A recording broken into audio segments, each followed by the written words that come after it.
Hola, ¿cómo están? Qué gusto verlos y encontrarlos de nuevo. Estamos en el segundo episodio de esta primera temporada de nuestro podcast Amandil Quitado. Tenemos un invitado especial el día de hoy, alguien que es experto en enfermedades digestivas y todo el tubo digestivo. Se los presento aquí al doctor Pablo Salgado, un gran especialista de aquí en la ciudad de Guayaquil, en Ecuador. Y bueno, mi doctor Pablo, como usted sabe, el nombre de este podcast es Amandil Quitado. Yo ya aparezco con el mandil, pues ya colgado, así que le toca a usted. Lo invito a que se retire el Muchas mandil gracias. porque vamos a hablar de salud y de otras cosas de la manera más natural posible. Así que, mi doctor, Dale. empecemos con el mandil primero. Vamos a dejarlo de lado para continuar con este podcast que estará bastante divertido el día de hoy. El doctor también muy sexy para quitarse el No, mandil. no, no, no, no. Así que bueno, vamos a iniciar con nuestro primer tema de este día. En enfermedades digestivas, nosotros vemos que el día a día un paciente puede tener esto de la emoción. La emoción del día a día, de repente se pelea con un familiar, se pelea en la calle, tiene un evento importante o alguna situación del día a día y se emocionó. Le causó una emoción dentro de sí. Y esto puede provocar que él tenga cólicos, retorcijones, diarrea, vómito. ¿Qué nos puedes decir, Pablo, en este aspecto? ¿Cómo se le daría el nombre real a esto? ¿Es una colitis nerviosa? ¿Es un colon irritable? ¿O qué pasa? ¿Por qué hay esta relación de emociones y alguna relajación en el tubo digestivo que me pueda dar síntomas? Excelente. Bueno, agradeciendo a Omar la invitación. Creo que la pregunta, el comentario que haces es muy interesante.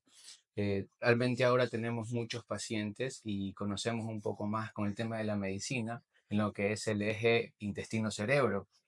Todo lo que son las emociones, el estrés y ciertos otros tipos de enfermedades pueden desencadenar ciertos tipos de síntomas gastrointestinales. Las alegrías, las tristezas, la ansiedad, las preocupaciones pueden producir ciertos tipos de cambios funcionales a nivel del tubo digestivo. Por eso es que los pacientes cuando tienen algún tipo de emoción, cuando tienen algún tipo de estrés, pueden presentar distensión abdominal, dolor abdominal y puede asociarse un poco con diarrea o estreñimiento. Y esto lo conocemos como síndrome de intestino irritable. ¿Ok? Es importante que el síndrome de intestino irritable diagnosticarlo de manera adecuada. Existen varios tipos de clasificaciones con intestino irritable asociado a estrés o estreñimiento, como lo dije, pero antes de poderle dar ese apellido de intestino irritable hay que descartar otras enfermedades. Podemos decir que un paciente que tiene síntomas del tubo digestivo, náusea, vómito, diarreas, esa distensión abdominal, lo más recomendable es que se haga estudios, exámenes complementarios, que acuda a un especialista en este campo, que en este caso sería el gastroenterólogo, para recomendar así cuál estudio puede orientarnos a qué enfermedad tiene de acuerdo a la edad que tenga, porque pues sabemos que hay diferentes enfermedades de acuerdo a cada edad en un cierto tiempo de la población, pues, ¿no? Así es, cuando tenemos el paciente por primera vez en consulta, nosotros guiamos un poco el interrogatorio averiguando el historial clínico. Es importante los antecedentes de cada paciente, antecedentes familiares y la edad del paciente. Nosotros tenemos patologías o enfermedades del tubo digestivo menores de 40 años, generalmente enfermedades funcionales, y mayores de 40 años tenemos ya lo que se llaman enfermedades orgánicas. ¿Por qué es importante dividir este grupo etario entre menos y más de 40 años? Porque en los pacientes jóvenes, cuando hablo de enfermedades funcionales, tenemos el intestino irritable, pero también tenemos otras enfermedades asociadas a nuestro medio, que es las infecciones. Tenemos muchos pacientes con colitis infecciosas asociadas a bacterias, virus, hongos, pero también tenemos algo que se llama enfermedad inflamatoria intestinal. Por otro lado, los pacientes mayores de 40 años tenemos que averiguar y descartar enfermedades orgánicas, como son los pólipos, que son lesiones precancerosas, los divertículos, que son ciertas patologías o alteraciones del tubo digestivo, pero también están los tumores y el cáncer, pues, ¿no? En los pacientes jóvenes y adultos con signos de alarma o con molestias digestivas crónicas de mayor de 3 o 6 meses, nosotros, los gastroenterólogos, en lo personal, planteamos hacer estudios endoscópicos. ¿Qué son estudios endoscópicos? Son estudios que me van a permitir introducir una cámara especial para poder ver dentro del tubo digestivo y diagnosticar enfermedades, gastritis, colitis, pólipos, divertículos, como lo dije antes. Pero hoy en día ya la endoscopía no es solo diagnosticar la enfermedad, sino que nosotros ya podemos darle tratamiento a este tipo de enfermedades. Un ejemplo, si tengo un paciente con sangrado, yo puedo introducir el equipo, veo el sitio del sangrado y puedo mediante insumos detenerlo, cauterizarlo, instalar o poner cierto tipo de sustancias para que se pueda detener el sangrado en casos de emergencia. Pero también ahora podemos tratar las lesiones precancerosas. Yo con insumos especiales también puedo encontrar un pólipo y yo puedo con ciertos asas metálicas poderlo remover, cortar. Y de esta manera darle un tratamiento curativo a estas lesiones que hace 15, 20 años no se lo hacía. Entonces, ya realmente los estudios endoscópicos hoy en día han tomado la primera pauta de diagnóstico y de tratamiento en pacientes con síntomas digestivos. O sea que es muy importante hacerse una endoscopía para realmente ver bajo visión directa, mediante una cámara, cómo está el esófago, el estómago y el intestino y me va a dar una orientación mucho mejor de qué enfermedad puede tener este paciente y darle un tratamiento dirigido, definitivo. Dentro de los exámenes complementarios en gastroenterología hemos visto que ha cambiado bastante en los últimos tiempos y he escuchado uno que no es tan nuevo, pero a veces la gente me lo pregunta y quisiera ver tu apreciación. ¿Funciona o no funciona? ¿En qué tipo de investigación de enfermedades yo lo mando o no? Y realmente costo-beneficio es efectivo o no la cápsula endoscópica, para que la gente entienda qué es esto de la cápsula. Es como una cápsula, se la toman, qué hace y en qué enfermedades estaría dirigido, o sea, se necesitaría indicar este estudio o simplemente la endoscopia es mucho mejor. Ya. La cápsula endoscópica tiene una indicación clara que es investigar, ¿sí? Lo que son los sangrados de origen oculto, Ok. ¿ya? Entonces, un ejemplo, tenemos un paciente, llega a la consulta, me dice, doctor, ¿sabe qué? Estoy haciendo deposiciones negras. Las deposiciones negras se llaman melenas, en término médico, pero siempre son características cuando hay sangrado del tubo digestivo. ¿Ok? La sangre en el intestino se torna negra, ¿sí? Entonces uno defeca unas características de posiciones negras, como el micrófono, pero las características son muy, muy fétidas, hediondas y son pastosas. Entonces, cuando tengo este tipo de pacientes, es indicativo de hacer endoscopía alta y colonoscopía. Entonces, yo cuando hago los estudios y no encuentro la causa de este tipo de sangrado, esto puede ser de origen oculto y hay que investigar el intestino medio, que es el intestino delgado. Y en este caso hacemos lo que es la cápsula endoscópica. ¿Qué es la cápsula endoscópica? Como el nombre lo dice, es como una píldora, es una pastilla del tamaño más o menos de un dedo, en el cual el paciente la deglute y esta píldora va a pasar por todo el intestino tomando fotos y estas fotos van a ir a un aparatito que se coloca en el paciente y estas fotos, a lo largo que va pasando por el tubo digestivo, al final uno puede ver este video. Este video puede durar unas 12, 16 horas, lo que dura el tránsito gastrointestinal, y uno puede ir viendo dónde es el sitio del sangrado. La diferencia entre la cápsula endoscópica y la endoscopía es que la cápsula solo diagnostica, pero la endoscopía diagnostica y trata.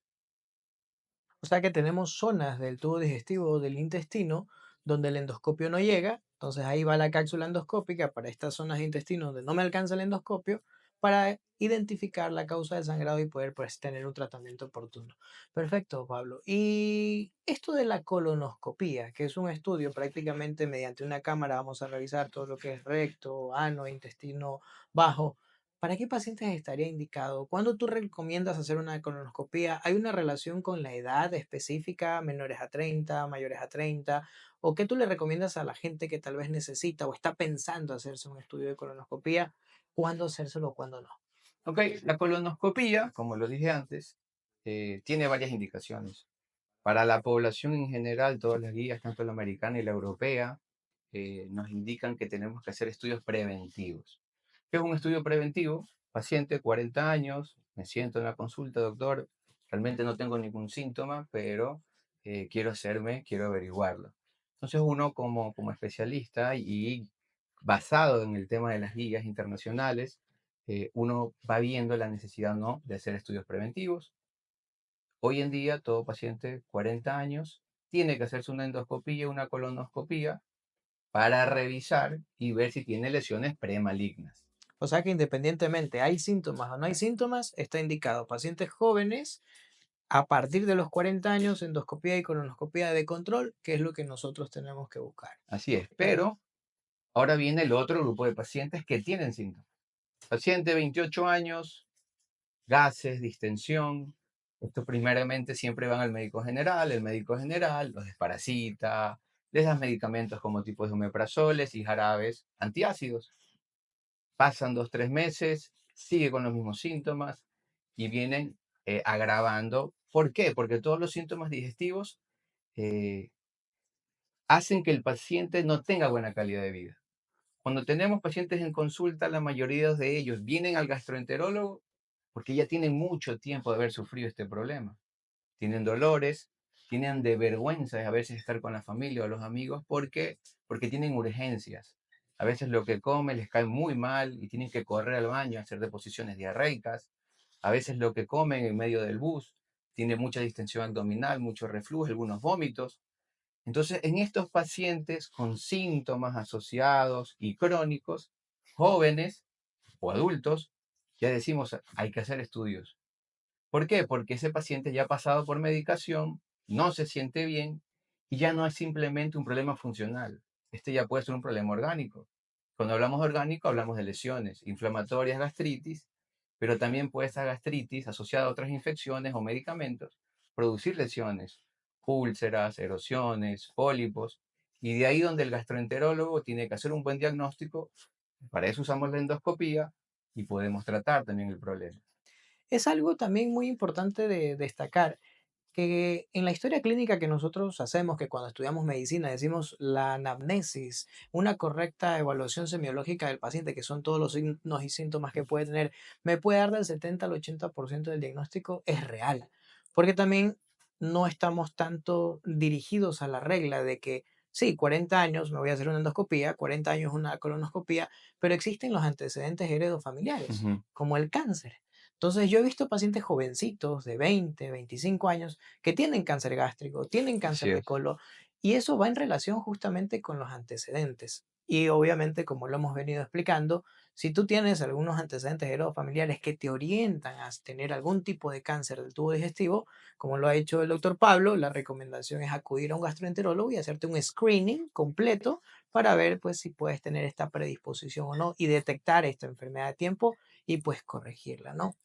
Hablando un poquito más del tema de la endoscopía y la colonoscopía, porque es algo que yo lo veo todos los días, la gente siempre se asusta porque hay malas experiencias. Realmente, cuando yo le digo a un paciente, mira, el protocolo preoperatorio antes de hacerte una cirugía bariátrica o alguna otra cirugía del tubo digestivo, yo tengo que hacerte una endoscopía. Ciertos casos también tengo que mandar una colonoscopía.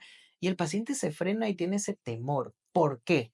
Porque dicen, doctor, es que a mí ya me hicieron antes una endoscopía y me la hicieron despierto. Entonces solamente me pusieron un spray en la boca y prácticamente yo sentí todo y la pasé muy mal. ¿Qué me puedes decir respecto a eso? El confort del paciente. ¿Está bien hacer una endoscopía así, despierto, una colonoscopia despierto? ¿Cómo lo haces tú con tus pacientes en la práctica diaria para que el paciente entienda que no todo el mundo maneja de la misma forma y que el confort creo que es importante, ¿no? Así es. Bueno, hoy en día en gastroenterología existen ya ciertos ítems de calidad para hacer un buen estudio de endoscopía. Y uno de estos ítems es tener un paciente con un buen confort. Y para encontrar este confort realmente hay que darle una sedación. ¿Por qué hay que darle sedación? Imagínate que yo tengo un paciente, le coloco el spray le va a dormir solo la parte de la garganta. Pero al introducir el endoscopio, es un endoscopio que es flexible, pero no deja de ser algo que produce náuseas, que produce en algunos pacientes mucha angustia al paciente al momento de estar en el estómago evaluando. Y estos pacientes se mueven. Entonces, si yo tengo movimiento durante el estudio, yo no puedo visualizar correctamente las paredes del lugar donde estoy, estómago, colon, y yo no puedo hacer un diagnóstico adecuado. Y se me pueden escapar muchas cosas. Entonces, hoy en día los estudios se hacen con un especialista que es el anestesiólogo, que es el médico que nos ayuda a dormir al paciente. Esto es una sedación, no es como una cirugía, que es anestesia general, es algo totalmente distinto, pero esta sedación permite que el paciente esté descansando y yo pueda en el momento del estudio poder observar completamente todo el aparato digestivo y diagnosticar las cosas muy pequeñas. ¿Por qué? Porque los pólipos pueden ser muy pequeños, de 2 milímetros, 5 milímetros, pueden haber pólipos muy grandes. Pero en el momento del paciente de moverse, se me puede escapar un pólipo de 2 milímetros, yo puedo errar y decirle, vaya tranquilo, y ese pólipo puede desarrollar un cáncer. Y ahí es donde también la gente a veces me dice, bueno, doctor, pero a mí me hicieron esto y ¿por qué no me dieron sedación? Lamentablemente a veces lo barato sale caro. Y como tú lo dijiste, en este tipo de procedimientos va a participar otro especialista. Entonces, obviamente es un gasto extra, que es el gasto de anestesiología. Por eso es que no todos los gastroenterólogos utilizan un anestesiólogo y sedación porque al fin y al cabo representa un gasto adicional. Así es. Pero lo correcto es hacer una endoscopía y una colonoscopía con una sedación anestésica y ahí es donde el paciente realmente no siente absolutamente nada y sale muy bien del procedimiento. Porque yo he tenido los pacientes que he trabajado contigo, salen contentos y doctor, es totalmente una experiencia muy bonita para mí y pues eso es lo importante de destacar. Y también importante un poco señalar el tema de que hoy en 2025 tenemos equipos de última tecnología en el cual dentro de mi centro de endoscopía los tenemos y podemos hacer diagnósticos más avanzados. Ya no antes uno introducía el tubo, veía la lesión y no podía hacer una descripción un poco más fina. Hoy en día lo podemos hacer. Ya existen otros métodos de tinciones digitales como la cromoendoscopía, que es algo un poquito más avanzado, donde el cual uno ya en el momento de la endoscopía puede observar y puede decir, esta lesión es muy sugestiva de un cáncer. Entonces uno puede dirigir las biopsias y uno puede dirigir si saco o no esa lesión. Entonces, el diagnóstico va de la mano del paciente bien dormido con el anestesiólogo y de tener equipos de última tecnología para tener un mejor diagnóstico en el fondo de cada paciente. Y esto da procedimientos de salud seguros. En este caso, pues estamos priorizando el bienestar y la salud de cada paciente. En nuestro caso completo, que nosotros mandamos a hacer los estudios preparatorios en la parte gastroenterológica, cuando tenemos el estudio de un paciente con obesidad, como lo ha dicho el doctor Pablo, y tenemos que hacer la endoscopía, si realmente no hacemos este estudio por costos, y digo, no, simplemente no le voy a hacer una endoscopía y el paciente viene, le hago un examen de sangre y pasa a quirófano, estamos obviando ver enfermedades del tubo digestivo que a la final ni el paciente mismo sabía que tenía y pues podemos condenarlo a que tenga una complicación temprana, mediana o tardía. O sea, muy importante, pacientes que vayan a hacerse una cirugía bariátrica, tiene que ir de cajón su estudio endoscópico con una biopsia para evitar complicaciones a largo plazo. Y una de las cosas importantes en el paciente con sobrepeso y obesidad es que ellos cuando vienen a consulta, ellos no sienten nada. Ellos no tienen acidez, no tienen reflujo. Y en el momento uno de hacer el estudio, encuentra que tienen hernias hiatales, que tienen esofagitis por las lesiones de reflujo. Y eso en estos pacientes, si no se hubiera hecho el estudio endoscópico, se podría haber encasillado con el tema de una manga y hubiera empeorado su calidad de vida. Entonces, hemos tenido muchos pacientes en consultorio, en valoraciones prebariátricas, donde el estudio nos ha tocado tomar muchas decisiones de cambio de cirugía, que al final, en el transcurso de los meses, beneficia al paciente. ¿Por qué? Porque no va a estar con reflujo persistente después de un año, ¿sí? Segundo, hemos encontrado en algunos pacientes en estudios preventivos o prebariátricos lesiones premalignas. Entonces, todo este tipo de estudios endoscópicos antes del paciente con que se va a realizar una cirugía bariátrica orienta, diagnostica y nos permite darle un camino adecuado para tomar una decisión en el momento de la cirugía. Perfecto. Y aprovechando que estamos hablando de los pacientes con obesidad, otra de las enfermedades que un gastroenterólogo habitualmente ve es este tema del hígado graso, la cirrosis, precirrosis. ¿Cómo es el hígado de un paciente obeso? ¿Realmente tiene ya un hígado graso avanzado? ¿Va a tener regeneración con una cirugía bariátrica? ¿Necesita realmente tratamiento o qué nos puedes decir tú en este aspecto? Interesante la pregunta porque hoy en día la mayoría de los pacientes delgados o con sobrepeso, obesidad, todos han hecho una ecografía.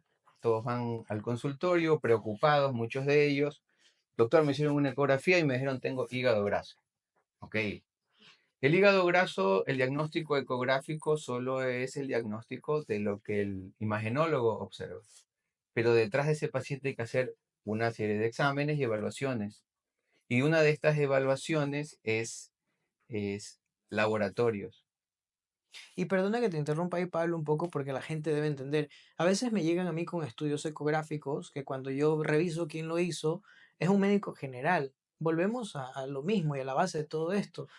La ecografía es uno de los exámenes que es operador dependiente. Así Quiere es. decir que depende de quién lo haga. Ujú. No es lo mismo que lo haga una enfermera o un médico general o un especialista en imagenología. Ahí yo he visto estas variantes que me dice un paciente no tiene cálculos en la vesícula y le mando a hacer el mismo estudio con un especialista en imágenes y me salen cálculos. A propósito del hígado graso, he tenido pacientes que me dicen cirrosis hepática y le mando a hacer una ecografía donde un especialista y me sale que es un hígado grado 2 en imágenes, ¿no? Porque ahorita vamos a hablar del tema de exámenes de sangre. Y en exámenes de sangre, ¿qué podemos encontrar, Pablo? Ya.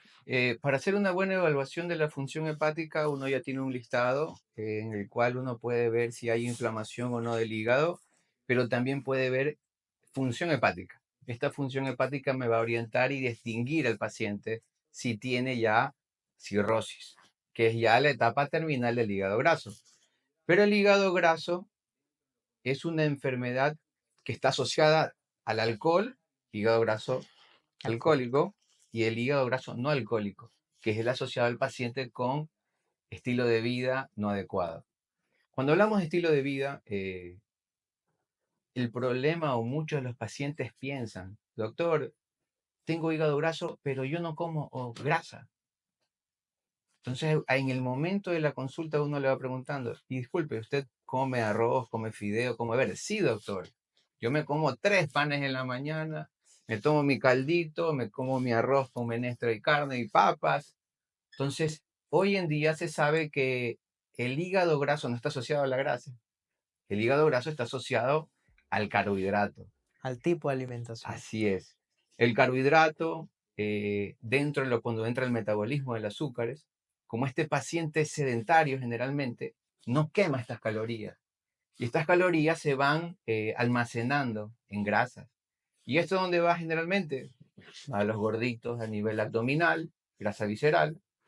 Segundo, va al hígado y se transforma en este hígado graso. Y en otros pacientes van las arterias del corazón, del cerebro. Y tenemos pacientes jóvenes con hígado graso, pero también infartados, 42, 45 años. Entonces, el hígado graso, primero es diagnosticarlo, pero segundo, y lo más importante es que en el diagnóstico es sentarme y conversar con el paciente. Porque si yo al paciente no le hago entender que el estilo de vida es lo más importante para vencer el hígado graso, ahí me estoy quedando. Porque muchos pacientes vienen y dicen, doctor, yo tomo complejo B, tomo coenzima Q y eso me va a quitar el hígado graso. Y realmente eso no soluciona nada el hígado graso. El hígado graso, yo siempre le explico en consulta, tiene 4 pilares fundamentales. El primero es cambiar dieta. Segundo, hacer ejercicio. Y si el paciente hace dieta y ejercicio, por ende va a perder peso. Entonces, estos 3 pilares fundamentales son dependientes del paciente. Yo les digo a mis pacientes, yo no puedo estar atrás suyo haciendo ejercicio, pero yo le estoy dando y orientando de que si el hígado graso no cambia, va a llegar a una cirrosis. Y el cuarto punto donde interviene el médico, que es el cuarto punto fundamental, es el seguimiento, ¿ya? El paciente con hígado graso no es que llega, se diagnostica y vaya tranquilo por la vida, no. Hay que hacer un seguimiento de laboratorio y de imágenes. El cambio de la estructura grasa del hígado no se va a ver pronto, porque el paciente cree que en un mes voy a estar, ya está mi hígado curado. No, demora 6, 12 meses. Y todo depende si cambia estilo de vida. Claro, Porque eso si el paciente no cambia estilo de vida, continuaremos así. Desde este punto de vista, Pablo, la cirugía bariátrica puede ser una herramienta para pacientes que tienen un hígado graso 3 precirrótico, puedan tener algo de regresión, evitar llegar a una cirrosis y poder tener esa segunda oportunidad de tener un hígado más sano, ¿correcto? Así es. La cirugía bariátrica hoy en día cumple un rol fundamental en el paciente con síndrome metabólico, porque el paciente con sobrepeso y obesidad no es gordito y ya está. El paciente detrás de él o dentro de él tiene cambios metabólicos importantes. Pacientes tienen sobrepeso, pacientes tienen resistencia a la insulina o diabetes, y el paciente también puede tener trastornos de lo que son los lípidos, colesterol, triglicéridos. Entonces, y muchas veces también trastornos hormonales, que también me faltaba. Entonces, la cirugía metabólica cambia la vida completa del paciente porque le permite, primero, va a perder peso por el tema de la cirugía, pero va a modificar su estilo de vida, que es lo más importante. Y va en contra de los pilares que acabaste de mencionar, porque un paciente que se hace una cirugía bariátrica, obviamente al perder peso va a hacer dieta, va a hacer ejercicio Así es. y va a mejorar su estilo de vida. Vemos hoy en día mucho de publicidad en redes, medios de televisión, en el tracto digestivo, muchísimos fármacos para la acidez, para el reflujo, para las hemorroides, para el tema del hígado graso. ¿Tú qué le puedes recomendar a la gente? ¿Está bien seguir esas recomendaciones que vemos en televisión? No es que esta pastilla es buenísima para el hígado graso, agarro, me la tomo porque se la tomó un primo y efectivamente le bajó los niveles, digo le bajó los niveles entre comillas porque eso es automedicarse. Y Ujú. creo que el mensaje aquí sería, ¿recomiendas automedicarse en enfermedades del tracto digestivo o realmente hay que ir a un especialista? Bueno, aquí el tema es un poquito más cultural. Eh, ¿Qué hace el paciente primero? Voy a la farmacia y le pregunto, le dice al de la farmacia, estoy con acidez, tengo hígado graso. Y la farmacia tac, le da dos, tres pastillitas y el paciente cree que va a mejorar. Pasan los meses y no mejora. En este caso, creo que es importante que la gente o que el público que nos está viendo entienda de que los síntomas que él tiene y escucha que otra persona también los presenta, no tengo lo mismo y no es lo mismo. Yo tengo pacientes que ya han tomado la receta del primo y el primo le fue bien, pero el paciente sigue enfermo, sigue mal. Entonces, ¿qué es lo importante? Es individualizar el tratamiento, diagnosticar la enfermedad, darle el tratamiento para la enfermedad que presenta y el paciente va a mejorar, sí.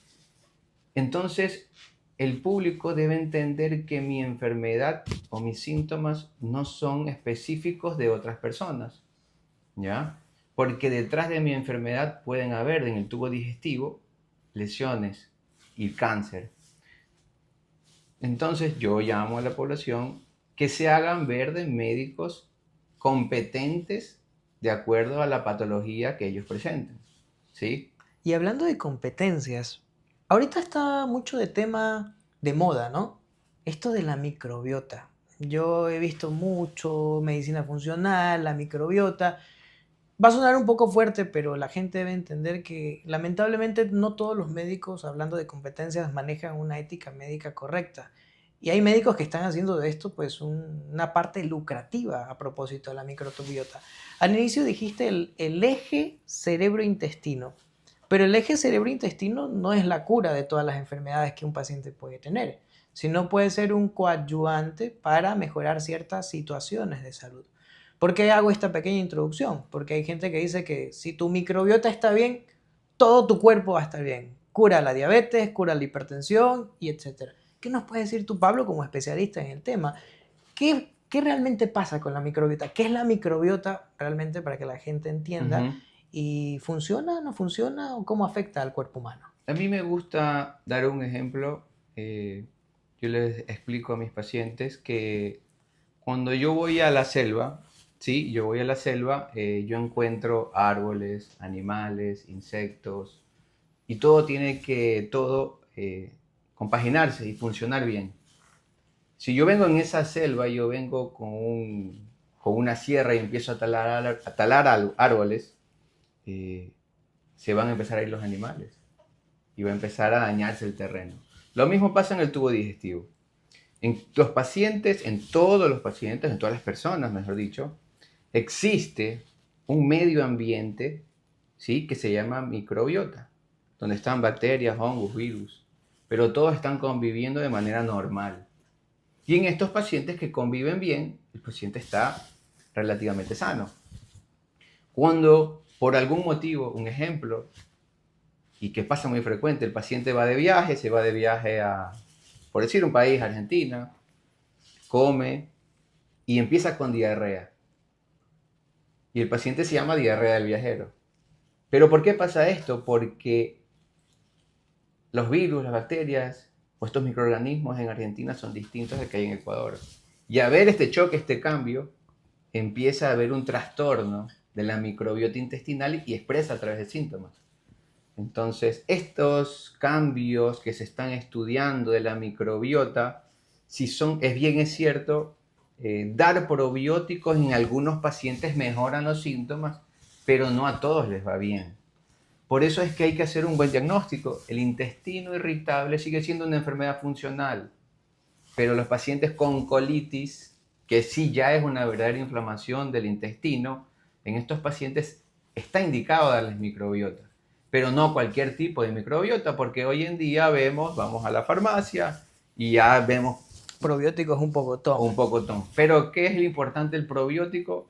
Ya hay estudios, nosotros los médicos nos basamos en estudios y ya existen estudios de varias cepas de probióticos y la cantidad de colonias o número de probióticos que deben existir en esa capsulita o en ese sobre para que tenga un efecto beneficioso.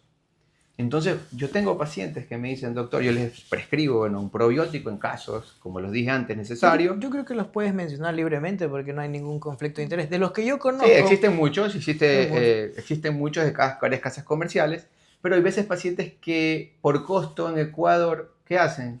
Buscan en internet, en Amazon, y ven un probiótico de tal tipo, y son mucho más económicos, pero las bacterias que tienen no son las beneficiosas, y segundo, la cantidad de colonias que tienen no son las adecuadas para tener un efecto médico bueno. Yo creo que este tipo de probióticos realmente son un poco más el tema comercial, porque realmente si no tienen estudios científicos, yo los voy a mencionar como la Ujú. enterogermina, floratil y otros, estos tienen estudios, entonces y van recetados de acuerdo a ciertas enfermedades, porque no todas las enfermedades necesitan el mismo tipo de probiótico. Pero ¿qué pasa si el día de mañana yo traigo probióticos de Estados Unidos, les cambio la etiqueta y le pongo el probiótico del doctor Pablo Salgado? Y yo vendo como que este cura todas las enfermedades. Sí, sí, es algo comercial, es algo Eso comercial. pasa, yo asumo que tú debes Sí, sí, conocer, sí, has sí visto, pasa. y la gente debe entender que realmente no. O sea, la idea de esto es que un paciente tiene que ir donde un especialista, en este caso el gastroenterólogo, para que le recete el probiótico que Y realmente mira necesita. que no solo pasa con los probióticos, y hablando del tema, hoy hay mucha publicidad del tema de las colonoterapias. No sé si has escuchado. Sí, sí. Menciona para que la gente entienda también La qué es esto. colonoterapia, la verdad, yo lo desconocía. El El lavado lavado, rectal. O así sea, le es. voy a dar el nombre más común para que la gente Sí, sepa, ¿no? Y cuéntales para que sí, sí, sepan. sí. Realmente yo estoy en contra de eso porque no hay evidencia científica que sea beneficioso, pero lo peor de todo es que el paciente se administra sustancias desconocidas.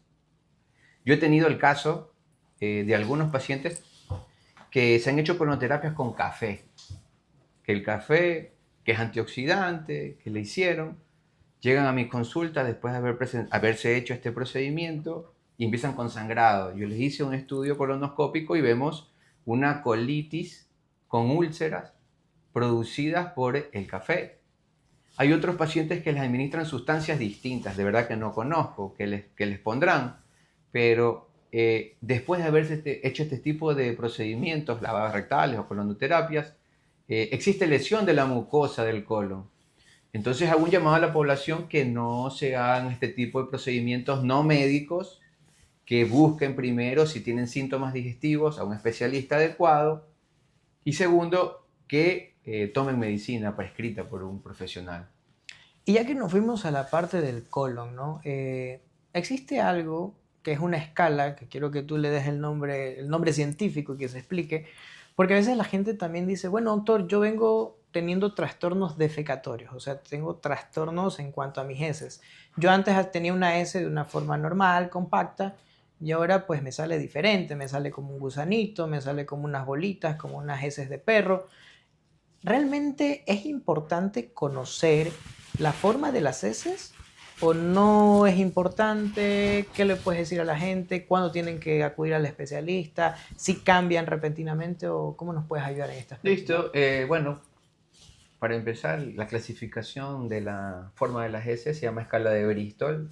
Es una escala en la cual uno puede ver la morfología o la forma de las heces, más duras, más líquidas, y en esa categoría uno le va haciendo la división. Pero detrás de esta escala de Bristol, ¿qué nos permite? Evaluar qué está pasando dentro del colon. ¿Ok? El colon es el órgano que nos da la forma de las heces. Si el paciente tiene cambio de hábitos defecatorios, ¿qué significa cambio de hábitos defecatorios? Es un paciente que durante toda su vida está haciendo heces blandas, llega a los 50 años y empieza a tener cambio de su forma. Heces acintadas en formas de dedos, deposiciones líquidas, decisiones pastosas, como lodo le llamo yo. Entonces, estos cambios de hábitos defecatorios preocupan. Y es la expresión de trastornos a nivel del colon. Si estos cambios son muy agudos en pacientes añosos, hay que investigar porque detrás de esto puede haber un cáncer. Si estos cambios suceden en pacientes jóvenes, hay que investigar porque el trastorno puede ser funcional, como lo dije antes, un intestino irritable. Pero hay que evaluar, porque hoy en día se está viendo el tumor y el cáncer, como lo dijiste, en pacientes jóvenes. ¿Por qué? Porque el paciente puede tener ingesta de ciertos tipos de alimentos ricos en carcinogénicos, preservantes, conservantes, y eso cambia completamente y produce inflamación del tubo digestivo. Y esta inflamación, al exponerlo de manera crónica, produce cambios. Y estos cambios pueden llevar a cosas más serias. O sea que está indicado en un paciente que viene teniendo estos cambios de manera repentina en la forma de las heces, que se le puede hacer una colonoscopía realmente para en visualización directa ver si tiene algún otro trastorno mecánico y pues darle el tratamiento oportuno, ¿no? Hace poco, Pablo, mencionaste el tema del café. Y aquí también va a sonar un poquito controversial. Mis pacientes que tal vez estén viendo este video, no tengo nada en contra del café, lo tomo de vez en cuando, pero yo principalmente soy uno de los no opositores del café, pero sí que hay que tomarlo con mesura. Lo dijiste actualmente, hace poquito hablamos del café a nivel del colon, ¿no? Estos lavados. Pero Pablo, ¿qué pasa? Quiero tomar dos ejemplos. ¿Qué pasa con el café en el tubo digestivo de un paciente normal, sin enfermedades? ¿Qué pasa con el café en un paciente con reflujo? ¿Y qué pasa con el café en un paciente que se ha hecho una cirugía bariátrica para que la gente entienda? Vámonos con el normal, vámonos con el primero. Normalmente el café, ¿qué hace en el tubo digestivo? Yeah. Bueno, yo soy pro café, así que yo tomo de 3 a 5 tazas de café al día. Eh, pero, bueno, el paciente sano, el café es un estimulante, ¿sí? Muchos pacientes te dicen, no puedo empezar mi día sin un café. Claro, ¿Por qué? yo le digo es como una droga y de hecho Así es. es como un síndrome de abstinencia cuando no lo consumen. Yo he tenido pacientes con los que me ha tocado luchar, doctor, yo tomo 5 tazas de café, sí, pero luego la cirugía bariátrica te lo voy a suspender durante un tiempo. Es que no, doctor, me voy a sentir débil, voy a sudar, me pongo pálido, me va a doler la cabeza, porque al fin y al cabo es como una droga. Sí, Crea es un síndrome de estimulante. abstinencia. Síguenos contando, Pablo. Entonces, el café en tubo digestivo es beneficioso y es muy beneficioso a nivel de los pacientes que tienen hígado graso. Estamos hablando de pacientes normales. Claro, en pacientes normales. Entonces, yo no suspendo el café en pacientes normales. Ahora viene el paciente con gastritis, reflujo, hernia yatal. Ahí Cambia la historia. cambia la historia, por Cambia eso la la gente debe historia. entender. Cuéntanos, ¿qué Estos pasa? pacientes que toman café tienen reflujo. Todos tienen reflujo. Entonces hay que explicarles, porque realmente la consulta es en el momento donde uno tiene que llegar al paciente. Entonces explicarles beneficio del café, pero también los efectos que puede tener. Entonces el café en el paciente con acidez, reflujo, gastritis hay que suspenderlo. Hay que suspenderlo, darle tratamiento y luego puede reiniciarlo, sí. Pero si tengo un paciente, un ejemplo, hago una endoscopía, veo un paciente con una gastritis erosiva, con úlceras, reflujo terrible, con esofagitis, lesiones en esófago, ese paciente tiene que suspender el café. Tiene que suspenderlo. ¿Cuánto tiempo? La medicación lo dirá y los controles lo dirán. Generalmente con pacientes con gastritis erosiva, con esofagitis, 12 semanas tratamiento, revaloración. Nos sentamos y conversamos, doctor. ¿Empecemos café? Bueno, empecemos una tacita. Bien rebajadito, pasado, granulado. Tenemos que conversarlo. Podemos iniciarlo, vemos cómo evoluciona y tenemos que dar medicación, ¿sí? Para que ellos puedan tolerar mejor el café. Paciente bariátrico es distinto. Porque el paciente bariátrico, si se hace manga, es una cirugía restrictiva, el café le va a dar reflujo. Paciente con bypass, hay una conexión distinta estómago-intestino, el paciente va a tener trastornos de motilidad. Puede tener un aumento del Así peritaltismo es. y pues toman café y van al baño. la diarrea. Exactamente. Entonces, eso hay que tomar en cuenta en los pacientes, explicarles. Muchos de ellos no aceptan, otros aceptan y siguen tomando café. Pero lo importante acá es llegar a un punto de equilibrio, ¿sí? Porque darles la oportunidad, porque el café es muy rico, ¿sí? No, o sea, yo como digo, no tengo nada en contra del café, pero realmente para mis pacientes bariátricos siempre entro en controversia. Yo lo suspendo antes y después lo suspendo 5 meses. Claro. Y yo les digo, ya, se los voy a permitir de a poco. Pero hay pacientes que, como tú dices, no entienden el mensaje final.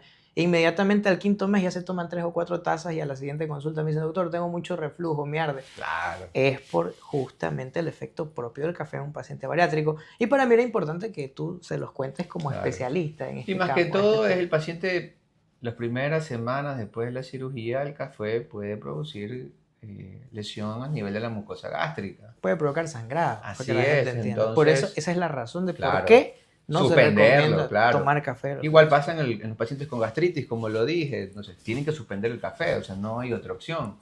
Pero bueno, todos ellos van a poder reiniciar el café. Eso es el mensaje, que van a poder tomar café los pacientes con síntomas digestivos. Pero bueno, si ya tienes lesiones premalignas producto de la inflamación crónica de un estómago, metaplasia intestinal, cambios displásicos a nivel de estómago, que es otra charla, porque sí tiene que suspenderlo 100% porque si no lo va a llevar a un cáncer. ¿Qué me puedes decir de la leche para estos pacientes que... Yo creo que realmente esto de la intolerancia a la lactosa ha sido de toda la vida. La diferencia es que antes no se diagnosticaba, ahora sí se la diagnostica. ¿A qué edad yo puedo realmente darle un diagnóstico a una persona que tiene una intolerancia a la lactosa? ¿Qué se recomienda en cuanto a la ingesta a este grupo de pacientes? Y si al fin y al cabo la leche es beneficiosa o no para el organismo, ¿no? Porque hay gente que tiene también esa creencia cultural, es que no, doctor, si yo no tomo leche se me van a descalcificar los huesos, voy a tener problemas de osteoporosis. ¿Qué nos puedes comentar en este aspecto, Pablo? Listo. Leche, para empezar, hay que tener dos grupos de pacientes. Los pacientes que nacen con intolerancia a la lactosa y los pacientes que la adquieren en transcurso de la vida. O sea que hay gente que puede tolerar la leche bien en la niñez y la adolescencia y que luego no la tolera. Así es. Cuéntanos. Entonces, primero, bueno, los pediatras, al momento de tener pacientes con mucho reflujo o con diarreas, después de darle leche materna o leche de vaca, cuando empiezan, con frasco, perdón, niños empiezan con diarrea, entonces le tienen que cambiar a la leche y deslactosada, de fórmula. Segundo, esos son los pacientes que nacen. Luego vienen los pacientes que la adquieren, que son los pacientes que van a consulta a 30 años, doctor, toda mi vida yo había tomado leche, mi cafecito, y ahora yo tomo leche y me da una diarrea terrible a los minutos, a la media hora. Esos son pacientes que adquieren la enfermedad. Entonces, en estos pacientes, ¿por qué le pasó? Por cambios distintos a nivel de su evolución. Pero lo importante acá es diagnosticarla, que se lo puede hacer con laboratorios. Y segundo, se la puede tratar. Estos pacientes con intolerancia toman hoy en día las lactasas en cápsulas. Los pacientes las toman durante la ingesta del lácteo y evita los síntomas asociados a esta intolerancia. Pero viene la otra pregunta. Leche, beneficio, no beneficio, calcio, no calcio. Realmente, si te gusta la leche, puedes tomarla. pero las leches, los lácteos en pacientes con trastornos digestivos se debe suspender. ¿Ya? Yo en consulta a mis pacientes con gastritis, colitis, intestino irritable, suspendemos leche. O sea, no va. Y yo se las cambio. Se la cambio por lácteos de origen vegetal, almendra, coco o arroz. ¿Ok? Eso es lo que yo sugiero. Segundo, en la parte nutricional, muchos dicen la leche tiene calcio. Sí, la leche tiene calcio, pero hay otros alimentos que tienen calcio. O sea, no es necesariamente que tengo que tomar leche para tener ese aporte de calcio. Entonces, Y hoy esa es en día también realmente, ya hay suplementos, hay exactamente, hay comprimidos, suplementos entonces, de calcio y hay suplementos muy buenos de calcio con vitamina D, porque ahí viene otra parte.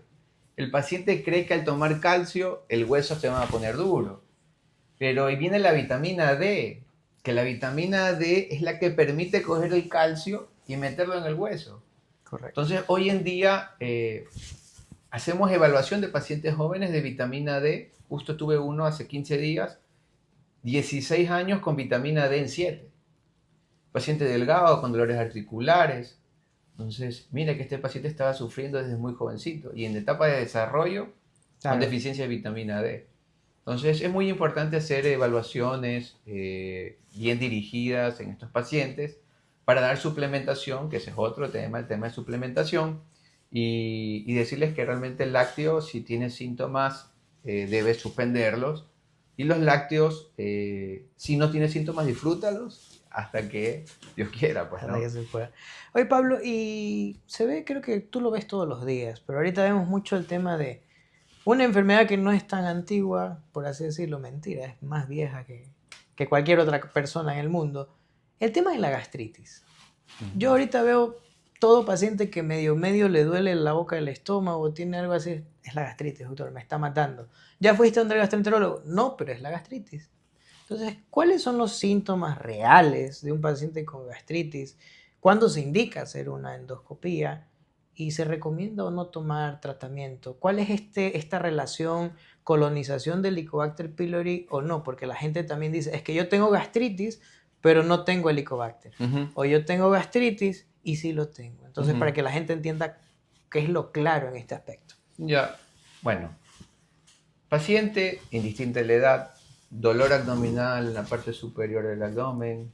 Ellos a veces lo expresan como quemazón, lo expresan como que algo mucho le pesa. Y este dolor puede estar asociado a náuseas, puede estar asociado a vómitos y puede estar asociado no a la ingesta de comidas. ¿Ok? Ese es el paciente clásico que llega a la consulta. Al expresar esto, no puedo decir yo realmente tiene una gastritis. Nosotros lo decimos como síndrome dispéptico o dispepsia funcional. ¿Ok? El término o el apellido de gastritis es más de diagnóstico endoscópico y biopsia. ¿Ok? Yo por endoscopía tampoco diagnostico gastritis. Diagnostico lo que yo observo, una gastropatía o una enfermedad del estómago. La gastritis es el diagnóstico histopatológico por biopsia. Entonces ahí también la gente debe entender, porque me dice, es que doctor, yo me hice un examen de sangre y ahí me sale que no tengo Helicobacter pylori. Claro. Y el El Helicobacter diagnóstico, pylori es otra cosa. claro. Ya es una bacteria, el Helicobacter, que causa inflamación e infección del estómago. El Helicobacter pylori por sí, al ser una infección, produce cambios y produce una inflamación crónica de la mucosa del estómago, pero está asociado el Helicobacter pylori a las complicaciones más importantes de la gastritis, como son las úlceras gástricas, los pólipos y el cáncer gástrico. Entonces es importante el momento de evaluar el paciente sus síntomas, si tiene o no Helicobacter pylori y darle tratamiento a Helicobacter pylori.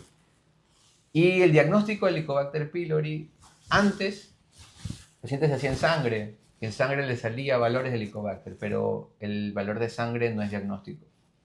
Segundo, ¿cómo hacemos diagnóstico de Helicobacter pylori de manera no invasiva? Es a través de estudios de antígeno en heces y dos, es haciendo un test de aliento. ¿Sí? Pero ni los pacientes con síntomas, con signos de alarma, que no mejoran con medicación, hacemos endoscopía y biopsia, porque es la mejor manera de diagnosticar, tratar y evitar complicaciones. Se ve mucho la dieta cetogénica, el ayuno intermitente y dieta keto y un poco de dietas, pero estas dietas, cómo afectan al tubo digestivo. Eso es lo que yo quiero que le digas a la gente. Una dieta de estas, de ayuno intermitente, puede predisponer a aumentar el reflujo, puede provocar gastritis, o cómo cada una de estas dietas puede causar algo beneficioso o algo de daño al tubo digestivo, porque al fin y al cabo estas dietas sí funcionan, no para siempre, tienen que siempre estar guiados por un especialista, yo creo que se utilizan por un tiempo determinado y luego pues se pasa a otro tipo de coadyuvante, pero ¿qué pasa en el tubo digestivo, Pablo? Sí, más que todo en pasar en el tubo digestivo con las dietas restrictivas, keto, ayunos intermitentes, porque la keto que es ingesta alta de proteínas y eliminar carbohidratos. Ayuno intermitente realmente es dejar vacío el tubo digestivo durante un número de horas. El ayuno intermitente hay de 12 horas, 16 horas, 18 horas. Entonces, cada dieta tiene cambios a nivel metabólico. La dieta keto, al no ingerir carbohidratos, hace que las proteínas generen energía y el paciente empieza a consumir sus grasas para formar calorías. En cambio, la dieta de ayunos intermitentes lo que hace es que privo mi cuerpo, de esas calorías y empiezo a quemar lo mismo, empiezo a coger las reservas para empezar a bajar de peso. Pero ahí viene el fondo del paciente. Si tengo un paciente con gastritis, con colitis y ellos empiezan a hacer ayuno intermitente, a los 10-15 días están sentados en consulta con molestias. ¿Por qué? Porque el paciente con gastritis, colitis, no va a soportar el ayuno largo. Porque los ayunos largos hacen que igual tu cuerpo secrete jugos gástricos, secrete bilis. Vas a estar asociado a estrés, al estilo de vida, que realmente el trabajo, la familia a veces. Pero vas a estar soportando ese estrés, vas a secretar jugos gástricos y vas a tener acidez. Y si tienes mucho tiempo sin alimentos, el estómago te va a empezar a dar molestias a la semana, 10 días, un mes. Y vas a empezar con cuadros dispépticos al inicio que te puede llevar a una gastritis. Sí. Entonces, no es para todo el mundo. Yo sí lo recomiendo. Pero antes de que empieces alguna dieta en especial, consúltalo con tu médico. Anda con tu médico, conversalo con él. Si es que tienes ya una enfermedad digestiva diagnosticada, y si no la tienes y empiezas a tener molestias luego de iniciado este tipo de dietas, acude a un médico gastroenterólogo, conversalo con él y él te va a ayudar las pautas. Realmente todas las dietas se pueden hacer, sí se pueden hacer, pero siempre guiado de alguien. Porque como siempre lo hemos hablado en el transcurso de esta charla, lo que bien le va a tu amigo no te va a ir bien a ti. Lo que bien hace tu amigo no te va a ir bien a ti. Entonces, busca ayuda, busca consejos, infórmate, lee, pero si igual sigues con molestias, acude a un especialista, hazte ver, que te vamos a ayudar. Entonces, como yo siempre lo he pregonado y siempre cuando un paciente llega o me pregunta este tipo de cosas, todas las dietas para perder peso, todos los tratamientos para perder peso, realmente todo funciona. Pero como lo acabas de decir, no es para todo el mundo.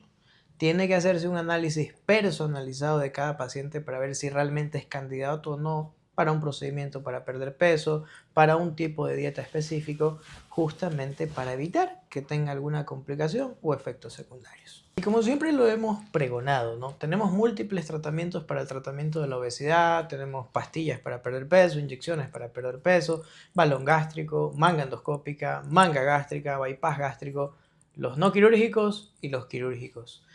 Como especialista en gastroenterología, tú también haces ciertos tratamientos para obesidad, ¿no? Así es. Entonces, en los tratamientos para obesidad, ya sabemos, creo que está más que claro que sobrepeso y obesidad no es lo mismo, pero ¿cuándo tú recomiendas un balón gástrico endoscópico o digerible?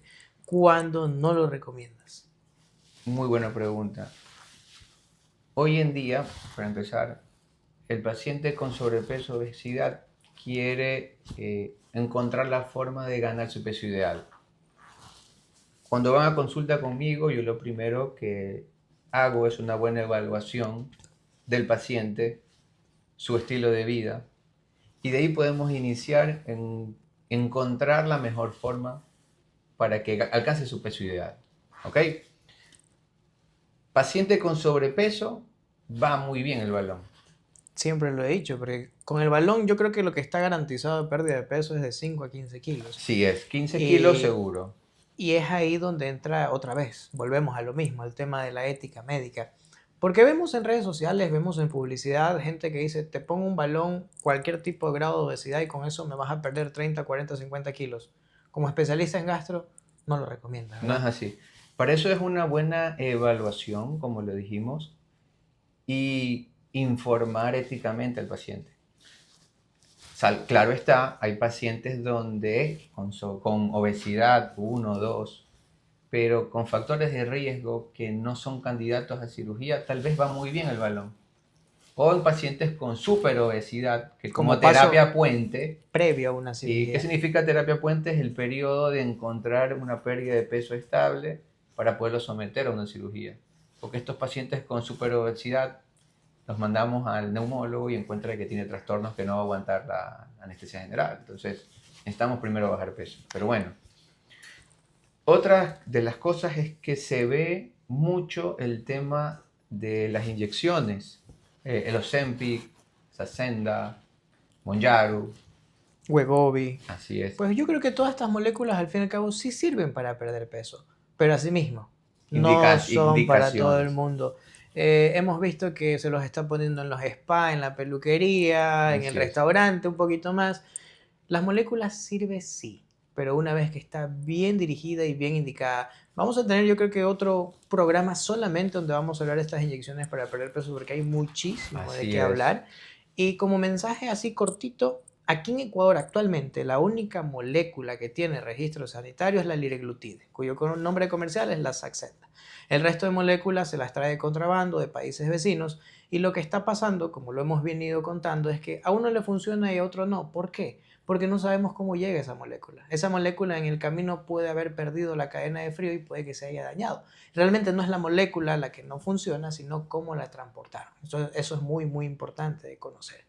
Pablo, a propósito de este tema comercial, de publicidad y todo eso, yo he visto mucho sobre manga endoscópica. La gente que no conoce este término, la manga gástrica endoscópica, no es más que mediante una endoscopía se dobla el estómago sobre sí mismo, no se lo corta, no se lo saca, se agarran unos puntos y se los dobla sobre sí mismo. Pero he visto mucha publicidad que dicen que la manga endoscópica es para todos los grados de obesidad, que en todo el mundo sirve y que pues no van a tener reganancia de peso. ¿Tú qué nos puedes decir como especialista en gastro en este aspecto? La manga endoscópica tiene sus indicaciones. Todo en medicina tiene una indicación importante. Yo creo que la manga endoscópica en ciertos pacientes con comorbilidades puede ser beneficiosa, pero los estudios no han demostrado que sea superior a la manga Gástrica quirúrgica. quirúrgica, Así correcto. es. Cada una tiene sus indicaciones. Eso hay que plantearle al paciente beneficio y riesgo de cada una. Como gastroenterólogo, siempre hazte una buena evaluación preclínica.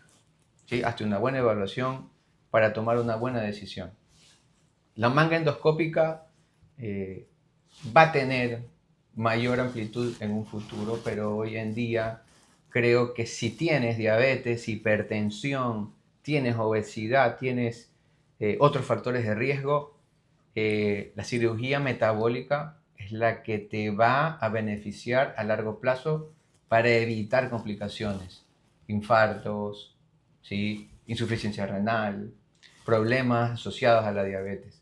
Entonces, la manga endoscópica es muy buena, pero como lo hemos conversado, hazte una buena evaluación clínica y de esa manera tomar una decisión importante en tu vida. Claro, y lo mencionabas porque efectivamente en los últimos meses he visto bastantes pacientes que se han hecho una manga endoscópica, pero cuando se hace la evaluación veo pacientes que tienen superobesidad, tienen más de 50, 60, 70 kilos, que si vamos a las guías internacionales y a las indicaciones realmente no eran candidatos para una manga endoscópica, que a los 6 meses se soltaron los puntos, que no perdieron ni el 10% del peso y que al fin y al cabo terminan en una cirugía bariátrica. Bueno, Pablo, y bueno, y ya casi llegando a nuestro segmento final de esta pequeña entrevista, siempre me gusta conocer un poco más del especialista que tengo aquí a mi lado, ¿no? Y a Pablo también lo conozco hace muchísimos años, he tenido la oportunidad de compartir algunas cirugías difíciles. Siempre le digo a Pablo, Pablo, cuando me llama y me dice, tengo un paciente, tengo un caso para operar, yo sé que esa cirugía no está para nada fácil. Los pacientes de Pablo son pacientes realmente complejos. Y se lo pregunté a mi colega en el programa anterior y te lo voy a preguntar a ti porque la gente tiene que conocer también esa otra parte, la parte humana. ¿Quién es Pablo Salgado? Un estudiante también brillante en la parte universitaria. Y al fin y al cabo, ¿por qué escogiste gastro, Pablo? Yo nunca terminé de entender ya cuando te vi en el posgrado de gastro. Yo creo que tú la especialidad que hubieses elegido lo hubieses hecho excelente, pero ¿qué te llevó a ser gastroenterólogo? La realidad, a mí me gustaba mucho la cirugía y la clínica en pregrado. Cuando hice el internado, uno rota por varios sitios, me encantó la cirugía. Yo quería ser cirujano y mi papá es cirujano. Y mi papá siempre de joven y ya cuando estaba en la estudiante me llevaba a las cirugías y uno veía, es hermoso. Y cuando estoy contigo en quirófano lo disfruto. Pero me gustaba también la clínica. Y yo pensaba que quiero hacer algo que más avanzado, más al futuro. Y en gastroenterología, entré algunos casos de endoscopía y de CEPRE. Entonces me quedé maravillado el mundo del intervencionismo y ver cómo esto tiene mucho a futuro. Mucha proyección futura. Claro, y también me quedé maravillado que está asociado a la clínica. El gastroenterólogo, hay gastroenterólogos y la endoscopía digestiva es una subespecialidad, porque tienes que entrenar otro tipo de cosas. El gastroenterólogo estudia, ¿sí? Yo estudio, diagnostico y trato enfermedades. Pero ya cuando me vuelvo y me siento a hacer una endoscopía es distinto. ¿Por qué? Porque yo voy a diagnosticar al momento de ver, pero también voy a tratar al momento de operar. Entonces, une estos dos mundos, tanto de la clínica y me uní al mundo de la cirugía que me encanta. Entonces, por eso dije, y al momento de que se abrió la oportunidad de la especialidad de elegir y concursar, yo cuando salió cirugía y gastroenterología, me decidí por gastroenterología y dije, si yo gano, esto es para mí. Concursé y habían solo 4 plazas. Y detrás nuestro concursando más de 2000 personas. Así es la vida, pues a Entonces, veces, ¿no? sí. Uno puede imaginarse muchas cosas, pero Dios te pone las oportunidades, uno tiene que Sí. saber agarrarlas y adelante, porque pues, te va súper bien, eres muy exitoso, te gusta. Yo he visto cómo haces procedimientos de alta complejidad, el tema de la CEPRE, la gente tal vez no conoce qué es una CEPRE, pero es mediante una endoscopía ir a una zona del intestino donde está un cálculo impactado que lo sacamos, en el caso de los cálculos de la vesícula que a veces migran a esta zona del intestino.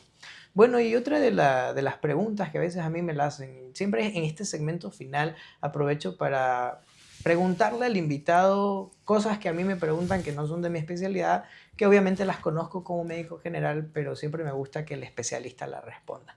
Es un tema bastante común, a veces me lo dicen, y a la final tú lo sentiste, porque ahorita vamos a ver qué me respondes.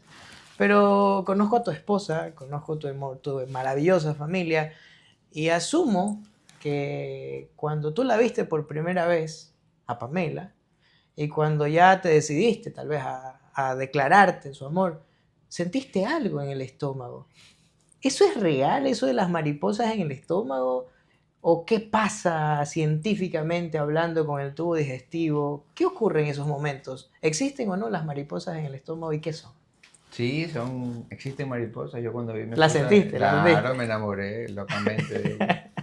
Que es una expresión, creo que todos cuando estamos en momentos importantes de la vida, existen una descarga de ciertas catecolaminas y eso te produce sensaciones a nivel de tu cuerpo y eso lo expresan los pacientes como mariposas.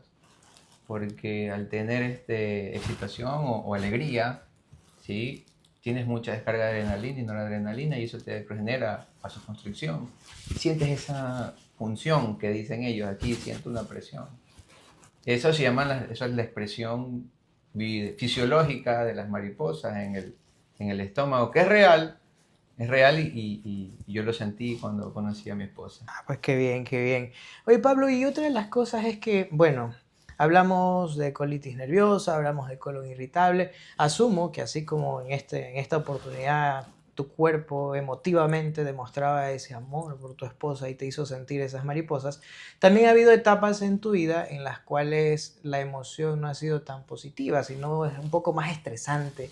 Sí. Y el día previo a un evento importante, tal vez una entrevista, un examen, el examen de ingreso al posgrado, como nos decían, pero justo la noche anterior te pegaste la mamá de las parrilladas. Te pegaste una parrillada, una comida copiosa, y el día que tienes una entrevista, tienes que dar un examen, amaneces distendido, con flatulencias, bueno, los pedos como se conocen popularmente.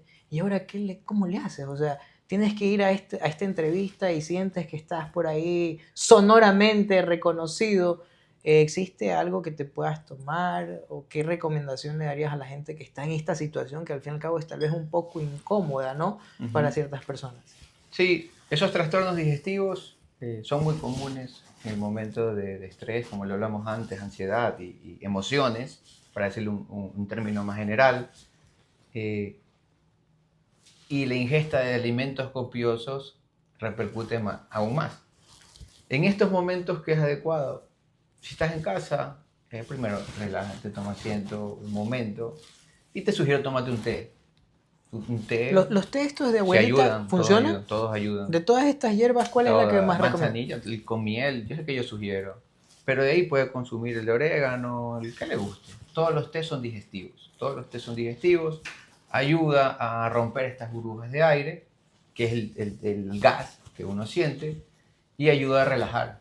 Porque el té, al ser una bebida caliente, al sentarte y disfrutarlo, te relaja.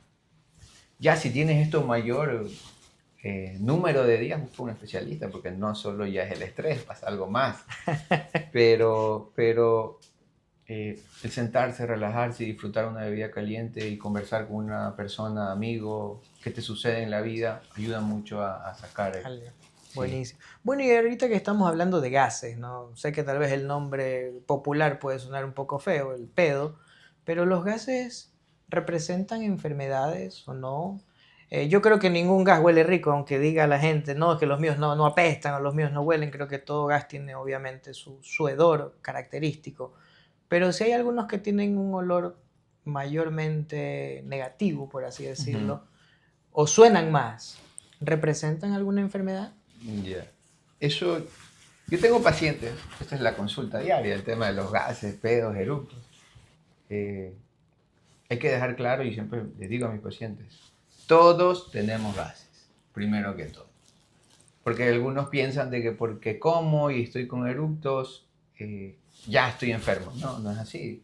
Todos nos sentamos, comemos, tenemos gases. Eh, pero ahí viene la patología o la enfermedad, que es el número aumentado, la cantidad adecuada y los síntomas asociados. Comes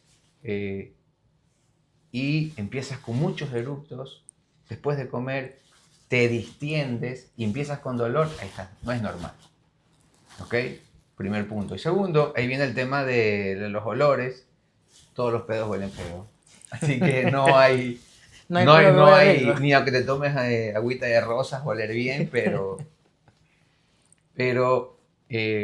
la diferencia en olores es si tienes o no tienes una infección. Un paciente con una infección parasitaria mediana va a tener diarrea y va a tener gases fétidos.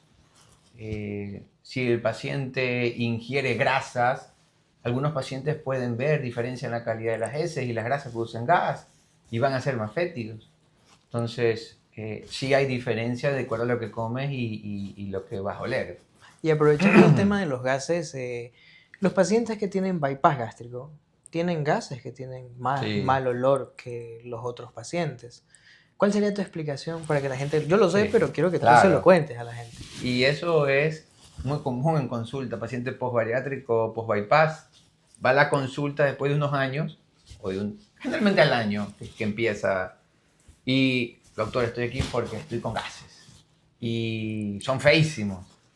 Yo les digo, mire, primero les explico, yo siempre les explico en la pantalla, mire, su cirugía fue este tipo, Como puede observar, aquí hay un cambio, su estomaguito chiquito, la comida ahora se va directamente abajo.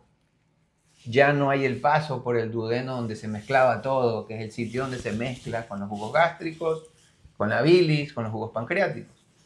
¿Por qué todo esto es importante? Porque produce la digestión y la absorción. Entonces, estos pacientes que ya no tienen esa correcta mezcla, tienen mala absorción. Y esa mala absorción lleva a los gases y algunos pacientes a diarrea. Entonces, todos estos pacientes que son post cirugía bariátrica, post bypass, existen medicamentos que ayudan ya, Probióticos, entre otros. así, y las enzimas digestivas que ayudan a cambiar estos problemitas digestivos y vuelven generalmente a la normalidad.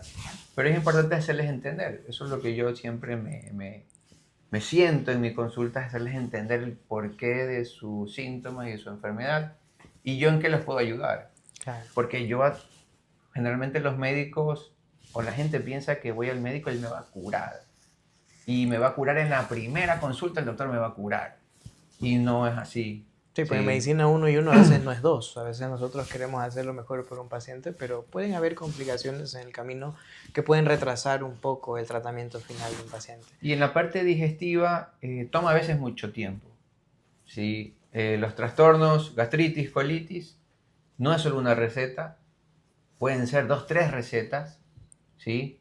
Y algo interesante es que los pacientes con gastritis y colitis o síndrome de intestino irritable, que todos tienen recaídas, ¿ah? Todos tienen recaídas. No es que yo me curé de la gastritis, sí pasa que te curas. Pero a los 6 meses, en 1 año y medio, vas a volver a presentar síntomas, sí. ¿Que es lo mismo que me pasó ese año y medio? No. Es diferente. Es diferente. Estilo de vida, alimentación, infecciones. Entonces, no te asustes si nuevamente presentas con los síntomas. Acude a tu médico, conversa con él, hazte nuevamente una valoración y vemos cómo te podemos ayudar. Muy bien. Y ya llegando casi al final, tenemos 2 preguntitas más. Estas son las más jocosas siempre que creo que cada una de las entrevistas que tenemos. Yo como cirujano general, que lo primero que fui antes de ser cirujano bariátrico, en la emergencia del hospital siempre me llevaba sorpresas. Y sorpresas que a veces nosotros llamamos bizarras, ¿no? Entonces, asumo que a veces un paciente por este tema de vergüenza no le dice absolutamente nadie y llega a la consulta, doctor, no puedo ir al baño, no hago heces, me duele muchísimo el abdomen, asumo que te ha tocado a ti. Y dices, bueno, no te dicen la verdad, ojo, vamos a hacer una colonoscopía. Entonces tú agarras, metes el colonoscopio y ¿qué es lo más raro que tú te has encontrado en este estudio? Porque te digo, este es el paciente que le da mucha vergüenza decir, porque él sabe lo que hizo. Y cuéntanos, ¿qué sorpresas te has llevado? Bueno, estas cosas pasan en emergencia, las cosas de gastroenterología. Y lo más raro es un paciente que él dice que se tomó una cola y estaba la botella en el recto. Okay. Sí, estaba la botella en el recto y al momento de introducir el colonoscopio, estaba la botella. Coca-Cola. Con marca, ¿eh? Con marca, Coca-Cola. La sacamos, la procedemos a retirar por medio del estudio. Se levanta el paciente, encontramos esto dentro de su recto. Yo no sé cómo llegó ahí. No me acuerdo dónde me senté ayer. Bueno, Entonces uno se queda sorprendido. esto, aunque no lo crean, es un poquito más común de lo que parece, ¿no? No vamos a entrar en el tema de prácticas sexuales realmente, pero sí, Pasan tanto estas cosas. hombres. Tengo otra experiencia que eso me pasó el año pasado, un paciente que estaba jugando con un alfiler. Un jovencito, 17, 18 años, no recuerdo bien. Estaba jugando con un alfiler en el paladar. Tenía el alfiler en la lengua y estaba que jugaba. Viene el hermanito chiquito, lo empujó, se tragó el alfiler. Hicimos la radiografía, estaba justo clavadito en el cardias. El familiar me llamó 12 de la noche, justo en la noche. Preocupado, bueno, hay que hacer una endoscopía. Hagamos la radiografía, lo chequeamos, listo. Hay que hacer una endoscopía, sacamos. A veces uno se asusta, sí. porque estas puntiagudas pueden perforar. Por suerte no había perforado, estaba solo clavadito ahí. Enhorabuena. Se lo pudo retirar y son cosas que pasan. Claro, En y los niñitos, los tragamonedas, las esos tragamonedas. son muy característicos.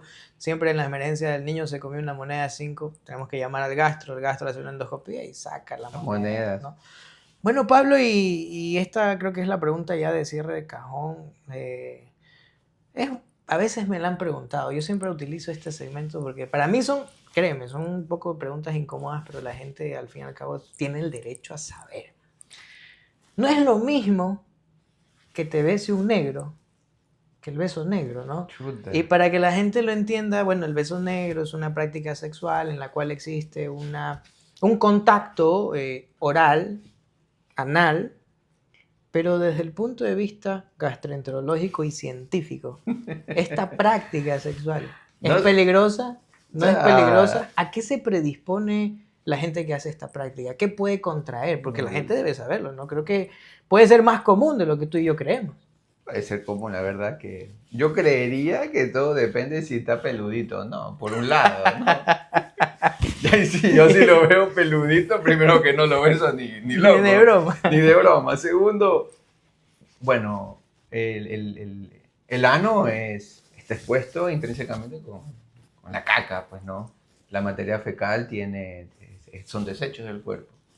Y transmite muchas enfermedades las materias fecales, así que no sé si como médico les digo no, hay que decir que no, pero bueno, cada uno es dueño de su vida y disfrutar su sexualidad como le guste y, bueno, ahí sí lo dejo a cada uno, no, Es no que hay lo... una predisposición, ¿no? A tener infecciones, Claro, parásitos, hay, virales. hay que dejar claro también hay las relaciones sexuales de tipo anal.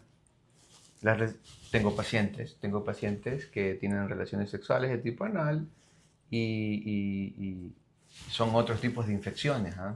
Son otros tipos de lesiones mecánicas también. Entonces, que están asociadas a problemas gastrointestinales. Entonces, uno tiene que orientar. Realmente nosotros orientamos. ¿Por qué? Porque nosotros queremos lo mejor para el paciente. Claro. Entonces, si te encuentro, a ver, si tienes un condilomas y estás besando, entonces, Te estás pues, llevando el HPV directo a la boca exacto, y puede terminar en un cáncer de lengua, un cáncer de garganta. exactamente. Entonces, Entonces, estas cosas o estas prácticas pueden tener consecuencias, sí. Te lo sugiero, como médico no, porque te vas a evitar muchas cosas y te puedes contagiar y evítalo, pues, ¿no?